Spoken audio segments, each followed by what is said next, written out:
In a Straits Times exclusive, we go live into Wuhan, the epicenter of the virus outbreak, to speak with an Australian who is stuck in the city. Singapore is watching the Wuhan virus developments, with ministers evaluating the next steps, says Prime Minister Loong during his visit to NCID earlier today. And finally, senior correspondent Joyce Teo shares more on the different types of masks and shows the right way to wear one.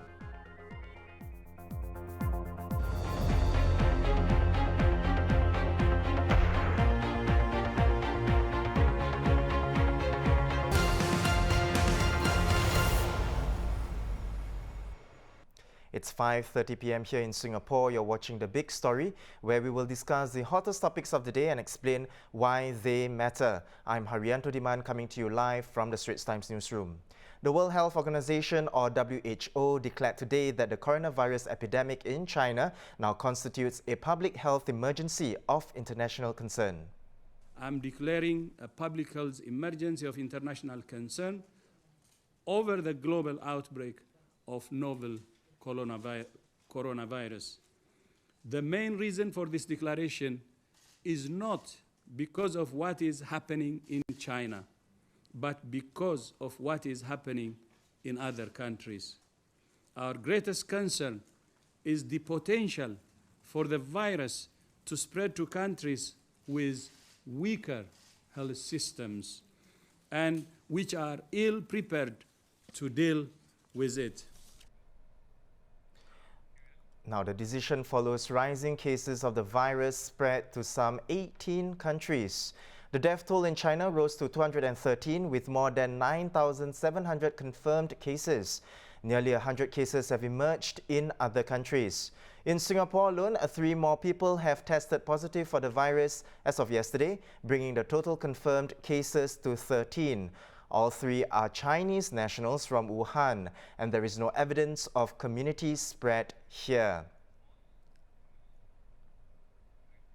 Now we have a Straits Times exclusive. We are going live into Wuhan to speak with an Australian who visited his family there for the Chinese New Year, but has been stuck there ever since the city's lockdown. He is now waiting to be evacuated to Christmas Island by the Australian government. 21-year-old Daniel Aoyang has been confined to his home for more than a week. We have Daniel now live from Wuhan. Hi, Daniel. Hi, how are you? I'm good, Daniel. How are you? Keeping good? Doing well. Yeah, could be worse, but definitely can be better. Right. Daniel, if you could first tell us whereabouts in the city is your home and who is confined with you? Yeah, so I've been in between 2 places. My auntie's place is in Hankou, which is the center of Wuhan, and then my dad's place is in Wuhan, which is about 10-15 minutes away. It's just being my family, my auntie, uncle, dad, and then grandparents staying at home together. And Daniel, you were there to witness for yourself when the whole epidemic started.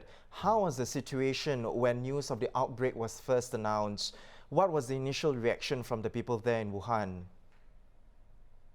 In the beginning, people were still going about their days and celebrating and not really taking the issue seriously just because it wasn't released as a serious issue. The news of a lockdown was announced on the 19th in the evening, and then on the 20th it became official. When that happened, everyone in the beginning did panic a little bit, but everyone kind of got together quite quickly. We started listening to instructions. We haven't left the house, or we do as little as possible. We all wear masks, gloves, and if we can, protective gear, including glasses and even full body plastic suits if we do leave the house. And Daniel, you posted a video on your Facebook post and it has gone viral. You showed the situation in your neighborhood and you described it as a ghost town, and I think earlier on also we did show parts of the video. What was it like before the lockdown, the Wuhan city, compared to now?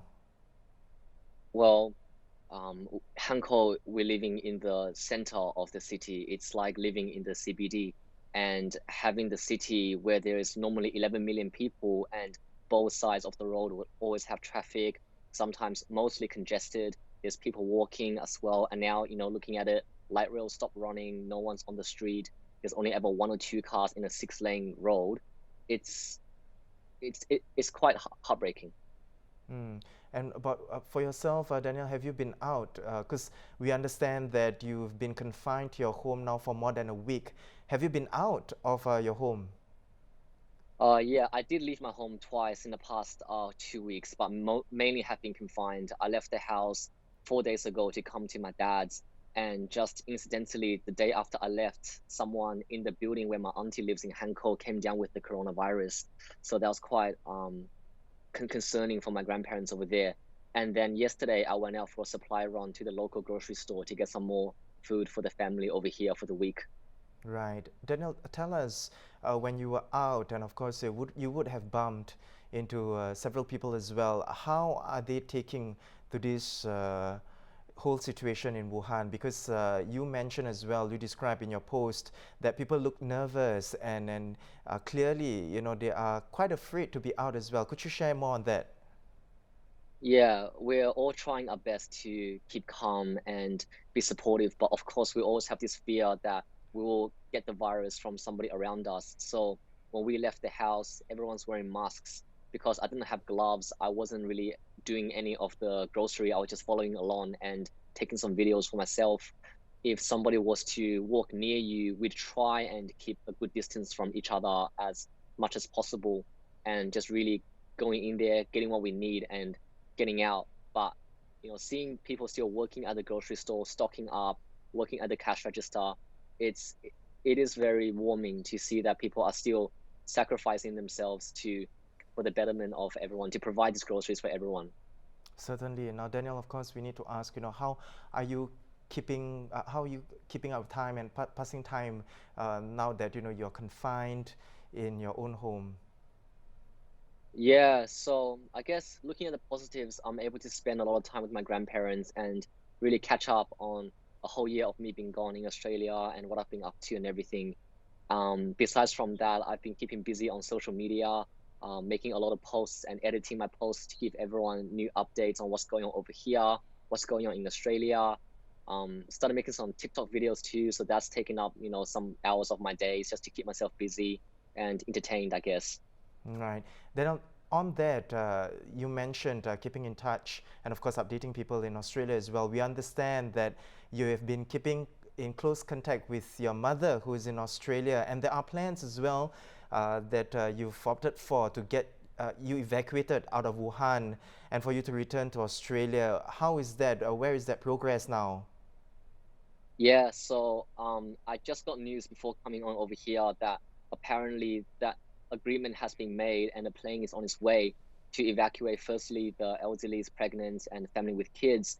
I haven't confirmed that with the DFAT yet, so I'm going to call them after this and just kind of figure out if that's really the case. And if that is the case, will I be on the plane? Would there be a room for me? And if not, would there be another plane coming for me afterwards? So I have to confirm all of that. Well, thank you so much, Daniel. Now, we hope certainly everything goes very smoothly for you. Do keep safe, and hopefully you'll be able to return to Australia soon. Now, for those of you, of course, watching us for more on the Wuhan virus, you can head to straitstimes.com.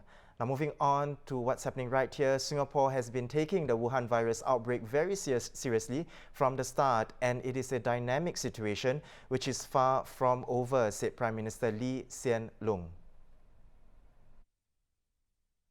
Now, PM Lee was speaking during a visit to the National Center for Infectious Diseases, or NCID, the hub of the nation's virus containment. We have multimedia. Prime Minister Hsien Loong visited the National Center for Infectious Diseases around 11 a.m. today. He interacted with the frontline healthcare staff and spoke to them about their efforts in taking care of patients with the Wuhan coronavirus. PM Lee compared Singapore's readiness in tackling the Wuhan coronavirus case to the 2003 SARS outbreak and expressed his confidence that Singapore will overcome the current epidemic. We've actually been preparing for a situation like this ever since we had SARS in 2003, 17 years ago. And we built up our institutions, our plans, our facilities, our stockpiles, our people, our training, because we knew that one day something like that would happen again. So when this thing came about, in a way, it's a shock, but it's not a surprise. I wanted to come and visit to see what our preparations, our facilities, our organizations, and most of all the people, the teams who are working day and night, looking after the patients, screening the suspect cases, tracking the public health, the new visitors coming in, and making sure that we have a coordinated national response to this new coronavirus, which has become a very serious problem in China, and as the WHO has recognized, is an international medical emergency. And the doctors tell me that the patients are generally doing well, which is good news, but we have to continue to be vigilant. Very happy with what I saw this morning. I met a few of the staff to thank them personally, but there are more than 1,000 who are working in NCID and people working all over at the entry points, the ICA staff, at the other hospitals, and all over the ministries and the SAF and the PA who are going to be distributing the masks this weekend. I think if we work together, we can overcome this challenge. I have every confidence of that. More than 1,000 healthcare staff are working at NCID to contain the spread of the virus in Singapore. Difficulties we've had are very similar to what we had in SARS. From the beginning already, we started to see people avoiding us. Some of my colleagues who have to take transport like cabs or Grab to come here were already being rejected. While the confirmed cases of Wuhan virus have increased, morale in the centre remains high.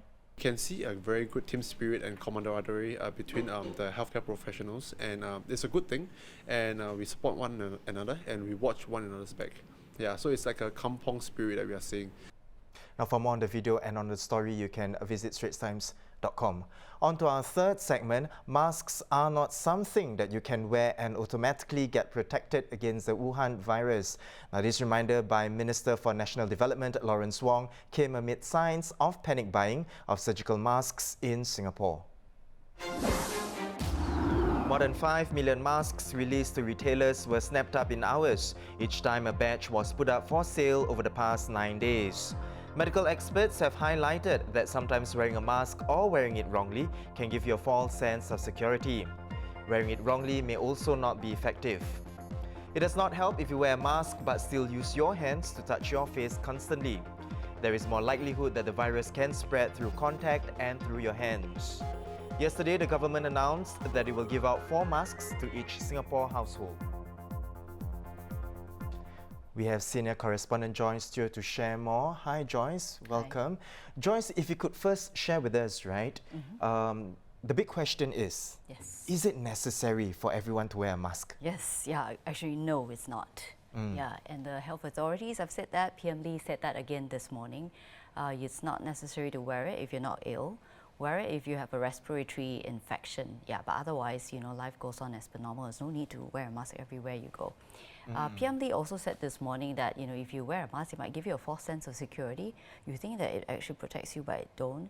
Because most of the time, you don't get it from breathing it in anyway. You get it from contact. So it's also very important to take the other precautions, which, you know, we've said it many times, like wash your hands, yeah, personal hygiene, and then, you know, cover your mouth when you cough, that kind of stuff. Right.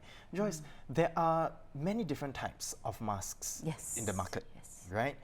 Which one is the one that is sufficient right now? Okay, let's go on with what are the differences first? The differences between among these masks, and which one is sufficient in this situation right now?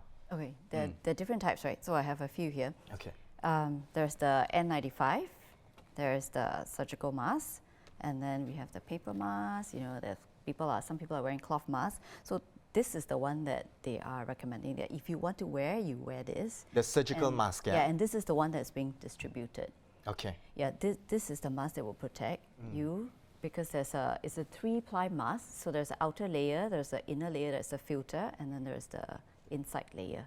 Right. Yeah, and Because there have been people who are saying that, oh, do we need to get the N95 mask? You know, what is the difference between the N95 yeah, and the you don't surgical have mask? to. I mean, this N95, right? Healthcare workers wear it, so it's effective. But the authorities have recommended for us not to use it because it's very uncomfortable. You feel that you can't breathe properly. So actually, if you wear this and you feel that you can breathe properly, it's not effective. Yeah, so you got to fit it really well. And then for healthcare workers, they actually go for a mask fitting, to make sure that it fits properly. Properly because, of course, of the different face shapes and different sizes. Yes, so it should cover everything very well. Right. Yeah. So surgical mask is sufficient. The one with the blue wrapper. Some of it. Some of that, of course. Yeah, some of it I think is white. Yeah, but as long as it's 3-ply mask. Yeah, but also wear it only when you're sick. Only wear it There's no need to wear it around everywhere. Ah, okay. So Joyce, on that note, how can we wear the masks properly? Okay. Is there a correct way? There is a correct way, right, to wear the mask. So how I guess, do we wear it correctly? okay, so you put the loop around your ear, and put the other one here. Okay, then you have to adjust the metal band. So make sure it fits here. Okay, and then pull it down so it covers your chin. Yeah, this way. So got to make sure that it covers the nose and right up to the chin as well. Yes, and sure, it's not fit. So, you know, I've seen people wearing it. Like today I was at a kopitiam and this person serving me was wearing it like that. And then after when she talked, she put it like that and then put it back. I mean, you know, it doesn't really help, right? And you're touching the surface where, you know, there could be germs on it. Yep. Yeah. I mean, it's comfortable like that. You can breathe properly, but it's useless. Yeah. And then also, so when you remove it, take the straps off. Don't do this because there'll be like germs, right? And then you do this, and then you put it here, and then you shake hands, and you do stuff, and it's just, it's useless. So don't touch the part where it is in contact with your mouth and your nose, right? It's just the part where... The surface of the mask, the surface of the mask. Just hold the loops and then remove so, it. So, Joyce, I just want to understand better. The mask, does it help in terms of the edits coming out, or, you know, to protect you from the edits coming in? Yeah, so when you wear this, well, I guess both ways. So you wear it when you have a respiratory infection, if you have you're coughing or sneezing, so you protect other people, right? And then in this virus, I guess some experts are saying that you don't actually need to wear a mask. There's no evidence that it will protect you. But if you want to wear one, you're saying that if you're in close contact with a suspected case, yes, then you need a mask, of course, right? But if not, you don't need to. And also this coronavirus, right? You need to be in close contact and for a prolonged period. So health authorities have said that it's at least 30 minutes and within 2 meters of the person. Okay, so prolonged exposure. Yes, So if it's like 1 minute and you're standing like 10 meters away or 15 meters away, you don't have to worry. And Joyce, I just want to ask you as well, because yesterday the government announced that each Singapore household is going to be receiving a pack of 4 masks, and the distribution is going to start tomorrow. If you could elaborate more on that. Which 4? Yeah, so the pack is going to be distributed tomorrow, starting from each tomorrow, household will get 4 masks. Right, and they can collect it from the RCs and then the different collection points, different collection centers as well. Yes. Yep. Yeah. Certainly, thank you. Yeah, thank you so much, Joyce, for coming onto the show to share with us more on the different types of masks and really the correct way of putting on the mask. Because if it's put on incorrectly, then it may prove ineffective. Yes, correct. You. Yes. Yeah. Thank you so much, Joyce. Now, for more on the story, you can check it out on our website, straitstimes.com. On that note, we will be hosting a special Q&A session with a healthcare expert on Monday's episode. Do get in touch with us in the comments below if you have any burning questions regarding the Wuhan virus. Now there we have it, our top stories for today. For more news and videos, do log on to straitstimes.com. Once again, I'm Haryanto. Now we will leave you with a clip on the proper techniques of washing your hands. Keep safe, have a good weekend, and we will see you on Monday.